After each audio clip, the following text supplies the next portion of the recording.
Why does David Bentley Hart say that nature has intelligence, a mind, or is mindful? Kind of a weird way to put it. By nature, I mean all the material things that you can see: a rock, a stone, velocity, all the measurements you can do, that kind of stuff. Things that you can see with your eyes and hear with your ears. I'm reading his book right now, All Things Are Full of Gods, and I'm into the second chapter. If you want to see my reflections on the first chapter, I'm assuming you can find the prior video on my YouTube channel, and that's where you would get it. But here, he's making an interesting point that seems to reverse the standard arguments that happen in philosophy of mind. Namely, the primary three explanations for what mind is, for all of our conscious experience, our reflections, all that kind of stuff. There's typically, something like three explanations for that. One is that your mind is the effect of material causes, of a combination of electrochemical reactions in your body. It's a sort of accident of evolution, you might say. And what we call intelligence is our body and the biology of our body interacting in such a way as to produce something like consciousness. Another one would be, we might say, substance dualism. Perhaps you would connect that with Rene Descartes. But the idea is that there's this external thing called mind or soul, or there's something out there that is intelligent. And when it unites with matter, with nature, with the physical stuff, it kind of shapes, forms, and powers it. And these two things interact, where the body, the body and matter are sort of lifeless, mindless substances, and the mind or the soul sort of makes it work and empowers it, kind of like an engine in a machine, a god in the bod, a soul in a body, or something like that. The third is maybe less common, but it's sort of a modern form of idealism, where you basically say everything that you see isn't exactly real. It's all in your mind. It's a construct of your soul or your mind. Usually how that happens today, that would be like Bishop Berkeley, but usually how that happens today is through this idea of AI, where you're actually in a machine and everything you see is a electronic reality, produced through the machine. In fact, I have a book somewhere where there's a modern scientist who has all these quantitative studies on how it's more probable that you're living in a simulation rather than in the real world. At the end of the day, though, all three of those views, as David Bentley Hart brings out, imply or require the same thing, namely that matter, that stuff, is mindless. So in the first view, if you're a materialist, you think that mind and life are the result of chemical processes. It's a mindless cause, a mindless process that creates something that we call mind, although it's just a mere effect of mechanical forces working. The substance dualist, thinks that your soul maybe is intelligent, but the stuff that it inhabits is not. The body is just sort of to be controlled, I suppose. The idealist doesn't even really believe in matter. It's all in your mind. But even in the hypothetical, view that this matter exists even in our perception, matter is still kind of mindless. It's still under the control of your mind. There's still this weird separation of body and soul, of mind and matter, of life and lifeless stuff. And at the end of the day, David Bentley Hart rejects all three of those solutions to the mind-body problem, to the problem of mind. And he basically just says they're modern, he says earlier in the book, they're modern problems that are not really problems. And for him, the answer, he doesn't view it as a problem, so the answer for him is not really the answer to the problem, but the reason is that actually mind and matter are one. There's no mindless matter. There's no lifeless matter. It's all sort of one reality. And this has to do with his view of form and matter. I can read a line in his book that maybe gives the most technical explanation for what he's getting at, and then I'll try to make sense of it for you. He says in the voice of Psyche, there may have arisen from physical causes, they may have arisen from physical causes, namely all these sort of things he's just been talking about, but not solely by virtue of physical causality. They, in their native haunts, the forests and seas, the grottos and caverns, the mountains and valleys, the rivers and cataracts, arose even more originally from something like mind.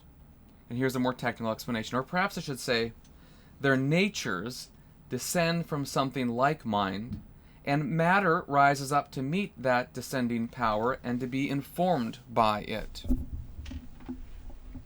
I believe that the material history of all things is itself the product of a spiritual history. Form descending into matter, matter ascending into form, producing life, producing everything. And he goes on to explain, if all of nature is pervaded by mind, and if life itself is a mind-like reality, then the whole of being is, in a sense, a kind of intelligible structure of meaning and purpose and communication. Alright, so what exactly is going on here? Well, there's a lot to say about this, but at its heart, David Bentley Hart is arguing for a view that there wasn't a time, or it seems to imply that there wasn't a time when matter was just this inert stuff.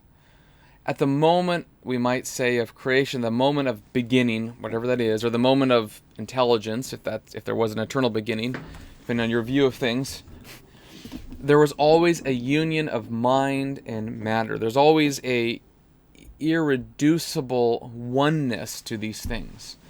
The stuff of the order of things around us has always been informed by an intelligible structure called mind or soul or whatever. And when matter and form are so united, they produce life, and life is everything that you see. There is nothing that is not part of an intelligible structure. Even, as he says, language itself is prior to all the other material structures of this world. Because even if you do some sort of evolutionary analysis of, grunts to verbs to nouns to sentences, behind all of that, there's still intentionality, there's still a reason, there's still desire, there's still something going on that is a higher level than just mere sounds to sentences in a sort of biological trajectory. There is still some sort of higher level of causality and intention and purpose and meaning and consciousness behind all of this. So what he'll end up arguing, I kind of wrote this down at the end of my chapter, and again, because I'm just freshly reading through this book, it may be that I have to come back and correct myself later. These are sort of my first impressions after reading, a chapter that I just finished this morning. But David Bentley Hart argues that mind precedes matter, that form informs matter, that mind and matter are one, and they are, that oneness is kind of what we also call life. Mind, life, language are prior realities, higher causalities, and inform lower causes like material things.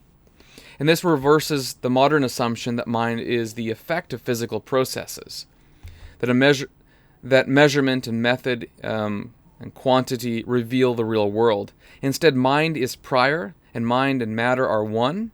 Form and matter produce life. No lifeless or mindless matter exists. It's always intelligible. And so this chapter flips the problem of mind on its head. Mechanistic views, dualistic views, idealistic views, at least modern idealistic views, all see matter as mindless or imply it. But David Bentley Hart denies it. Matter is one with mind. Everything has mind to it. There's a sort of intentionality. The one thing that he didn't really get into in this chapter I think he might have mentioned the word, and I know we kind of talked about it earlier, is how panpsychism fits into this. My sense is that for him, panpsychism might still be a sort of materialistic explanation because you sort of find it in material rather than the soul being before and informing the material things. I'd have to get there to figure that out. I'm not there yet. But at least this is how David Bentley Hart begins to say that nature is mindful, that matter is mindful, that it's not just mindless brute stuff. It's always, insofar as there's been life and language, it's always been informed by some sort of intelligible structure. There's always been what he hints at, I'm assuming that he's hinting at God, where there is some sort of higher level mind from which descends down, and matter ascends up, and then together matter and mind are informed in this causal union that is irreducible, and that is what creates sort of life and everything else. That's at least his explanation. I'm not fully persuaded. I mean, some of this sounds, I know that it's a work of Neoplatonism, but some of this sounds awfully a lot like some of the variations of early Gnostic beliefs of a descent, which again is also Neoplatonic, because you have a sort of descent and then an ascent. So maybe that's all he's getting at. But I want to know where he's going with the descent-ascent language. I want to know, is he arguing that there is some beginning point where there's an irreducible union of mind and matter? If that's kind of all he's getting at, then I think I can kind of buy into this a bit more. I mean, the idea of a sort of a God in the body, a soul in the body, has these separate things, has produced a sort of weird view of reality and a weird view of like ghost, or a weird view of heaven where you're just like this disembodied soul. Sort of a modern problem, I would say.